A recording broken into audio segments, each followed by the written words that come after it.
No limits, no ceiling, no crown. No pressure gonna hold me down. No stopping till I break every rule. No limits to what I can do. Nowhere too far away. No border gonna stand in my way. No wall that I can't break through. No limits to what I can do.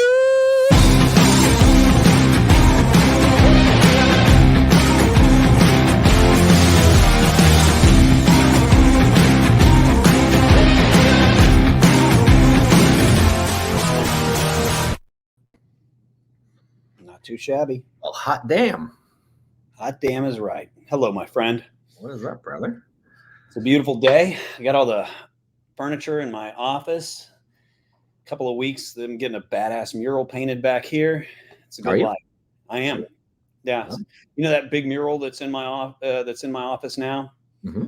Same dude is doing one for podcasts in this room. So That's sick. I'm so busy, dude. All right. What you got going on? Huh? What do you got going on? I feel busier this week than in a long time. But what do you got cooking? I know some of your stuff, but I don't know what to Yeah. Well, stuff I can't tell you. Well, happy to tell you, but can't say to the world. But you know, changing everything and taking over the world and changing the way health insurance is bought and sold in America. That's the goal, right? Oh, man. Yeah. Yeah. You know, it's funny. You know, I've told you a lot of times God spoke to me. Mm-hmm. And these last couple of weeks, I've just been so exhausted that the only thing that kept me going was I had no choice. Yeah. I was told to, right? Yep. But I'll tell you what, man, the stuff that's happened in the last 24 hours, I feel good. Really? Hell yeah. I feel really, really good. You know, my team's not closing what they should at all, but that's an easy fix. You know, we get there sometimes, I guess, for some weird ass reason. But the other stuff that I have that's going to feed them and that's going to take care of them and take care of my family and everyone else in America's family is progressing rapidly, and I'm very happy with it. But Can't wait to see, bro. I'm watching. I cannot wait to. As soon as we get rid of these fuckers, I want to hear more. But I love you all. Yes. Yeah. I'm very excited. You know, it was sometimes I have this feeling, and my father, like several times in my life, I remember my dad saying, you know, there was this one time that this happened. I wonder what would have happened if I had, right? Yeah. Yep. And so it's always been my theory in life that you chase every single opportunity until you find out it's not an opportunity. And 99% of the time, it's somebody trying to get you to sell Amway. Yeah.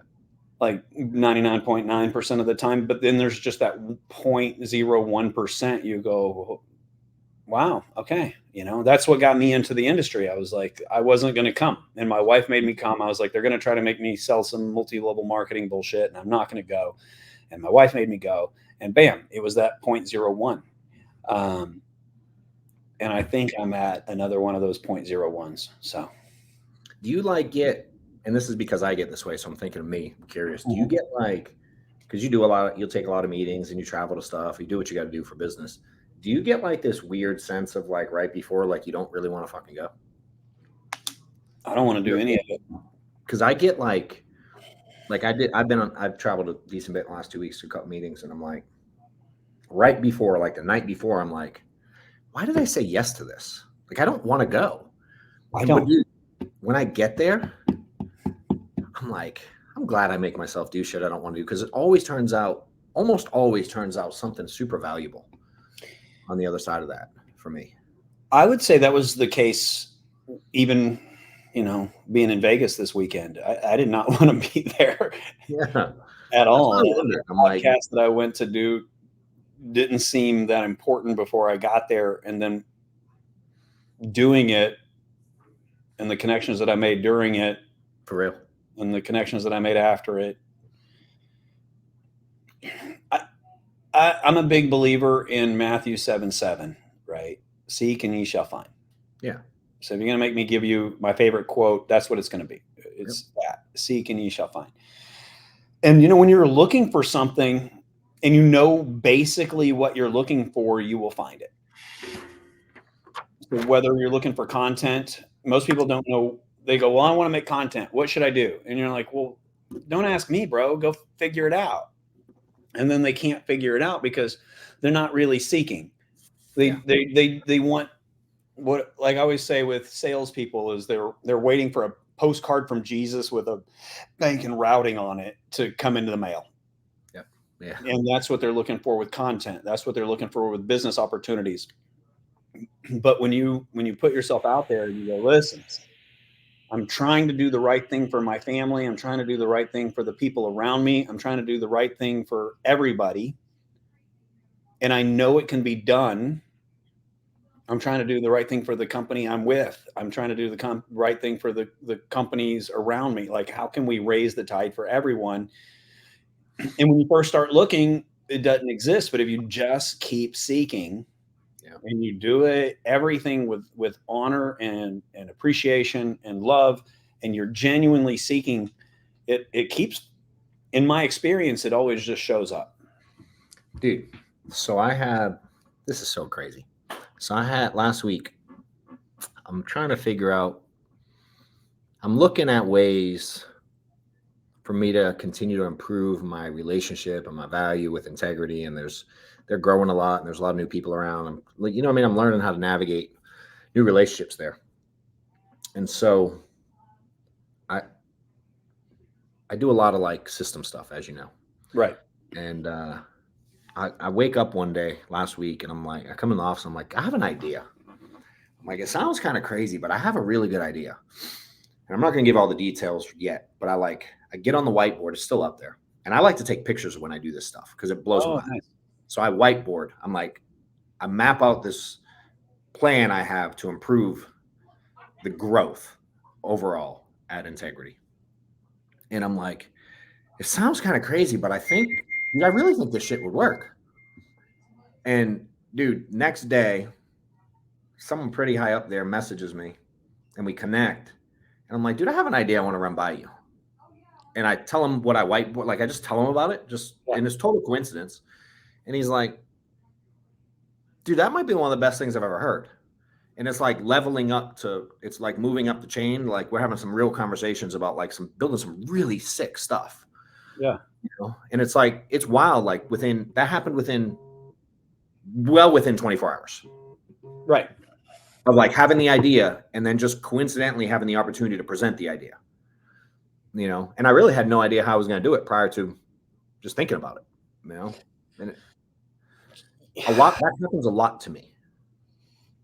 Where this primary thing that I'm working on came from was, somebody had presented the idea to me a long time ago, like 6 months ago.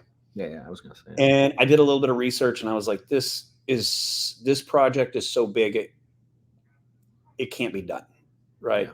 Not with what I got. And then fast forward another month and a half, and a friend of mine picked me up from the airport, and we're driving, and I'm just talking, and he's like, I'm doing this. And I go, no, you can't be done. I've already tried. He goes, yeah, I found some people that can. And I go, I don't believe you.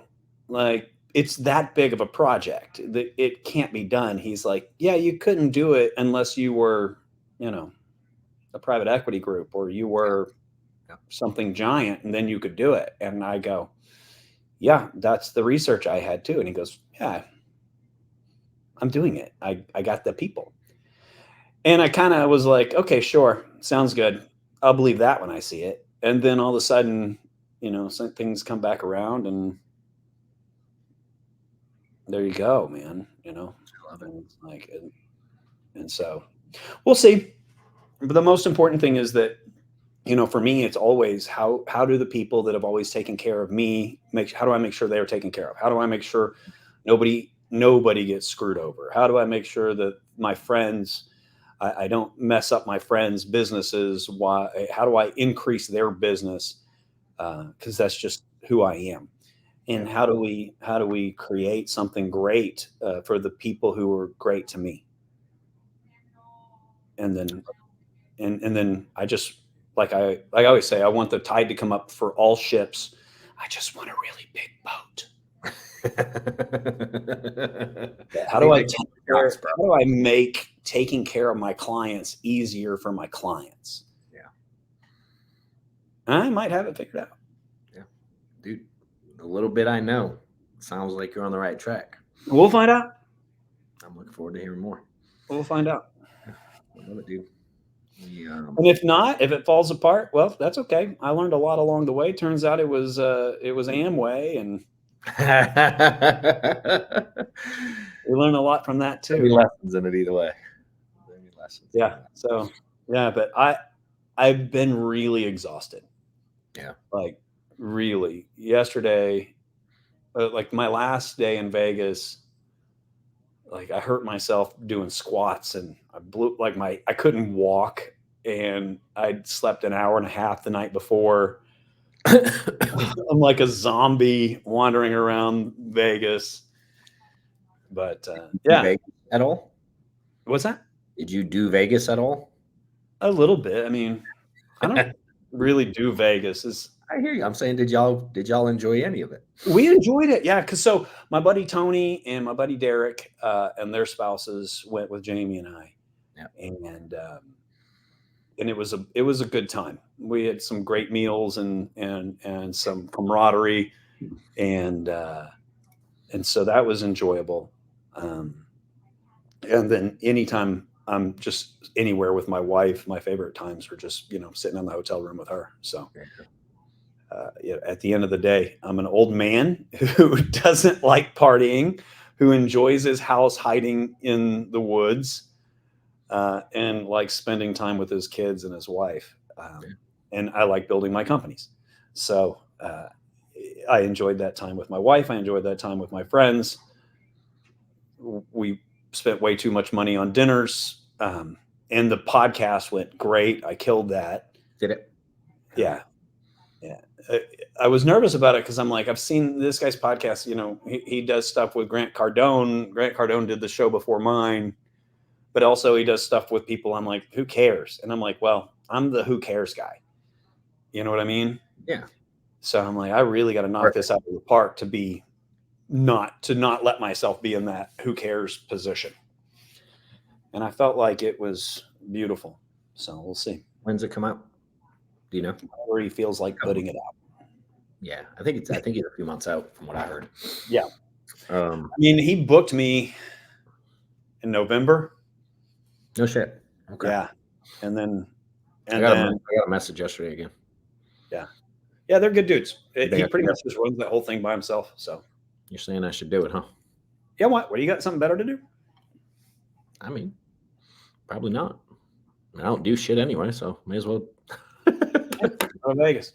I mean, you're always traveling anyways. You might as well end up in Vegas. I got to be there in April anyway, so maybe I'll schedule it when I'm out there. There you go. Cool. What do you think? What's your?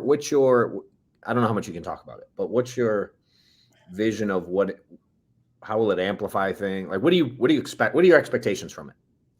Okay. I won't take so none. Let's not talk about the expectations of that. Here's what I'll tell you. My goal is that the Healthy Insurance Dude is a household name. Yep. Okay. So if that's a tiny little baby step in the green light game, red light, green light game, then I'll take it. And if it doesn't do anything but get me some Instagram followers, A, I don't care. But B, it sharpens that sword for talking to people. Yeah. So that's kind of the way I'm looking at it. Is worst case scenario, I sharpen my sword. Best case scenario, or medium case scenario, I get some Instagram followers. And best case scenario, it puts me one step closer to getting on the next thing that helps me make the Healthy Insurance Dude a household name. Because the thing is, man, nobody cares about health insurance. Nobody cares about life insurance. The only people who care about health and life insurance are people who sell it. Yeah. And I have no interest that you talk to those people. I have no interest in talking to those people. I don't feel like I have any value to bring to them You bring, I feel, great value to those people. And so I just don't care. Not in a mean way. I don't care about them, but in a, Yeah. You just I'm don't. It's already irrelevant. famous with health insurance salespeople. It doesn't help. It's never put $1 in my pocket or helped one client for me. Yeah. But like Geico, what launched Geico was their marketing. Okay. Well, what did Geico say that made Geico's marketing so good? Well, they didn't say anything about car insurance. They talked about Bigfoot, and they gave a lizard a British accent, That's old school. right? But I mean, that's what made Geico launch, was Yeah. that they figured out to not talk about insurance to sell insurance. Yep. And I've always been on that same path ever since I started. It's like, well, let's just talk about the things that I like talking about. What do I like to talk about? Well, I like to talk about my relationship with my spouse. I like to talk about being a parent. I like to talk about building companies, and I like to talk about cars. So we'll just talk about those 4 things. That's all I've ever talked about. It's the only 4 things I'm any good at talking about. And then we can break those down into more micro or macro conversations. I love it. So what is it? What did I get out of it? Probably nothing, but maybe an opportunity to speak to more people on another platform. Yeah. You'll definitely get eyeballs. There's Yeah. no doubt about that. There's zero doubt on that. So if it gives me more opportunities to make the Healthy Insurance Dude brand a little more out there and to accomplish what I need to accomplish, the Healthy Insurance Dude brand needs to be everywhere. So it's an opportunity, and that's it. I love it. I love it. It's a good one. It's a good one. I'm a fan. Me too. We had where did I go this week? I was in Springfield speaking at an event, and then this most recent week, I was kind of back to back. Do you enjoy that? Dallas, obviously. You do that a lot. Do you enjoy it? Say again? You speak at a lot of events. Do you enjoy that? I do. Okay. Yeah. What is it you enjoy about that? I like that every event I go to, someone from the previous event lets me know how much something I talked to them about, gave them for advice, feedback, improved their financial situation. Love it. Yeah. That's what I get out of it. It's very selfish why I like it. It makes me feel good. I'm the same way, only it's not the financial, it's more of a life. Because I mean, I think of myself more as a life coach than a sales coach. I'm not a very good sales coach. Yeah. I learned that very early because I was so good at sales, and it's so natural to me. I have to reverse engineer what I did to try to help you. Yep. Does that make sense? Yeah. I mean, at the end of the day, the financial for me is for me what it boils down to, from almost everyone that I help, is what they can then do for their kids with it. Yeah. That's for me the hook. Yeah, and for me, it's so from there, like, now how can I help your relationship with your kids? Yeah. You're better. I get that from you too, which Yeah. that's not my. I mean, I don't have a terrible, but I'm not like No. That's not my main. Yeah. And I love that we have the same passion in different directions. Yeah. So yeah, I keep doing it. Now, crazy, it costs me a shitload of money to do it every time. I don't make any money on it. Right. You know what I mean? I'm like, but I'm sure it'll all work out, dude. It'll not directly, indirectly, sure. I mean, I'm sure people end up working here and things flow. You know what I mean? But people are always funny, like, especially at a lot of events where people pitch stuff or indirectly pitch stuff if it's not real direct. And I'm like, actually, I don't have anything for sale. I feel like I should sometimes. Yeah. Because people look at me like I'm nuts. They're like, what are you pitching? I'm like, I'm sorry, I just showed up to like actually help them. Like, I think another way to put what we do the same that is just love bringing value to people's lives. Yeah.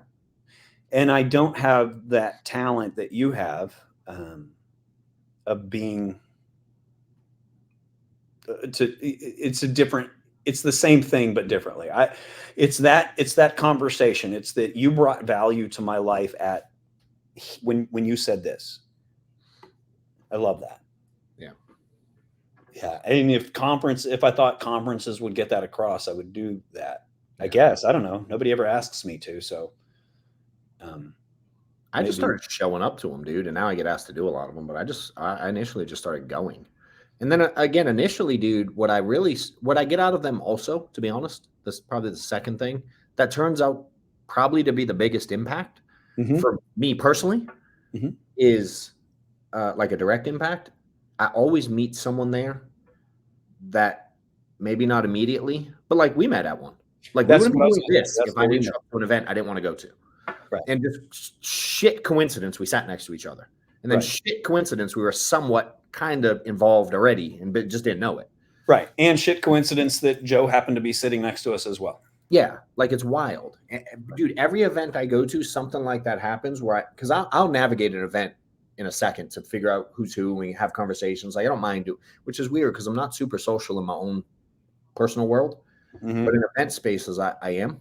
Okay. And I always come away from events with at least one relationship that adds value to my world. Nice. Yeah. I get exhausted. Emotionally immature people exhaust me. Yeah. I agree. And I'll just get lazy and stay away from them. Yeah, I can tune those suckers out. I just like, hey, I gotta go. Hey, I'll talk for a minute. You know what I mean? But I don't know. I feel like I'm really good at navigating those to stay in my sweet spot and not be in those things. And I get a weird energy at them. It drives, it actually drives Stephanie crazy. Like sometimes we'll be at an event that's a personal event and she's like, can you pretend we're at like a work event? Can that guy come? Because I won't navigate like, if someone had some couple had a birthday party at the country club last year and I'm like, all right, well, I'll have a drink. I know one guy, I talked to him, but I didn't like navigate it to see who was who. I just kind of hung out with the one dude I knew. Well, I think about that too, because I'm the same way. Like at a work event, I know I need to be, you're on this Perry, right? Yeah. Also, that Perry is very exhausting. 100%, dude. I leave events wore out. I mean, like honestly, like even this that we do, when we finish this, I'm exhausted. Yeah. Like emotionally exhausted. A podcast is exhausting as shit to me, typically. And so anytime I have an opportunity to default back to introvert Perry, I'll take that. Yeah. Makes sense. Yeah. I think, how, what's his name does the color stuff, and when you look at the top people, I think they can fit into, it's pretty even on, you could be any of those colors. Everyone's a mix for sure. Everyone's a mix, but I think I can, I'm 99% on all four ish. Right. Maybe times, like the one place that you're probably higher than me that I would be slightly lower would, the accountant side, right? The green side.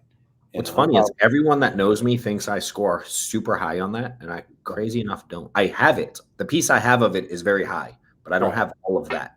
But yes. I'm like even across the board on everything except the red, which is higher. Yeah, I would think that. Yeah, mine was red. And then, which is like what's the other, the disc? So red's like a D in a sense. Right. And then I was, yellow was, because there's yellow, green is like the party guy. And then, oh no, it's blue. Blue is, yep. So I was red, yellow, were not too far apart. Yeah. And then blue and then green was the lowest on mine, dude. Really? Yeah. Yep. I like to, one of the other ways I was thinking about it is like, well, what meeting are we walking into? Right? Like, am I walking into, that's true. I mean, I'm the person that I need to be for whatever meeting we're about to have. Yeah, I could see you being that. Dude, I struggle being that blue one. Like that's not that's not me. I don't, Yeah. I'm not good there. So I don't that know how to meeting turn that on is and it's off. time to meet a girl. Blue it Huh? is. So Yeah, that correct. meeting Yeah, would yeah, be time to meet a girl, right? Blue it is. All right, here we go. Blue time. yeah. Yeah, it's wild. But I like this. I like stuff like that. I like personality tests. I like learning. We do it with our staff, and just I never understood. I really never understood how different everybody was. So I really started studying that stuff. Yeah, I did some personality tests this last week, and one of the meetings today was going over it, and then they're wanting me to go over it with everybody else, and I'm like, I just get people Yeah, I see and that. don't need that. Like I can I get that within thought, 10 seconds of talking to you. I'm like, oh, you're here, here. I mean, I'm not thinking about it in terms of color. no, I get it. I It's a just understand. natural for you. Yeah. It's just natural who I Yeah. am. Dude, until I swear, bro, till I was like 35, I thought we were all the same. I had Really? no fucking clue, dude. I feel dumb saying it, but when I started learning about all the different types, I'm like, that's why these people don't like me, because I treat them like they're me. I speak to them like they're me, like they Right. receive info like me, And I never, I do, I feel like a jackass, but I'm like, I remember when that light bulb went off. I was like, holy smokes. My mother and I we're not close, but my mother was, I think, an amazing, she was an amazing role model for me. The things that I was taught when I was a kid, she was like, listen, you're going to grow up and be a great leader. That's what you're going to be when you grow up. And so, my grandfather was a military officer. Um, and that's what our conversations always revolved around, was how to lead people and how to lead people differently. Got it. And it's been my lifelong passion. Being a leader Yeah. has been just what we studied and practiced. I remember when I was in high school and I won the swim team, and my mom's like, listen, you need to become the captain of the swim team. And it's important because you need to learn how to lead these people. You need to learn how to be able to convince different people from different personalities and different backgrounds to do things that they wouldn't want to do. And that's how she saw that position of team captain in high school. Yeah. And so that's just always, she did an amazing job of raising me that way. That's cool. Yeah. I appreciate that about her. I like it. Yeah. So Maddox this week, I'm going to change gears on you. Maddox made school baseball team this week. So now he's on 2 baseball teams. Yeah. That's going to be busy. Yeah. Yeah. So he 6th grade, first year, you get to play for middle school. Really? Yep. So, which is cool. So now he gets to play with, so traditionally we just played in like a rec league, and he went to like a kind of, they say it's a travel team, but we stayed relatively local. We don't like travel out of state. It's not that tight. That's horrible. Yeah. Good. Yeah. We don't, it's not a crazy travel team. It's more of an all-star local team, whatever. So he did that for the first time this year. And then during the rec teams, it's like they do like a draft, right? And they rank you, and then it's literally a draft. They do. And so all the teams are relatively even because you draft based on skill set. And in the first round, you can only pick players from these points or whatever. So a lot of his friends are spread out. So all of his buddies from school, he'll play with like maybe one, maybe max 2 on a team. Right. But typically all of his friends are on the opposing teams and they play against each other. Right. But not in the school league. Well, yeah. So now all the kids we are friends. So now they get to all play together. That's great. So all of his buddies have been like top, a little more all-star team type players on all these different teams. And every once in a while, like every year, it rotates a little. It's like, oh, we get to play with these 2 this season or this one this season.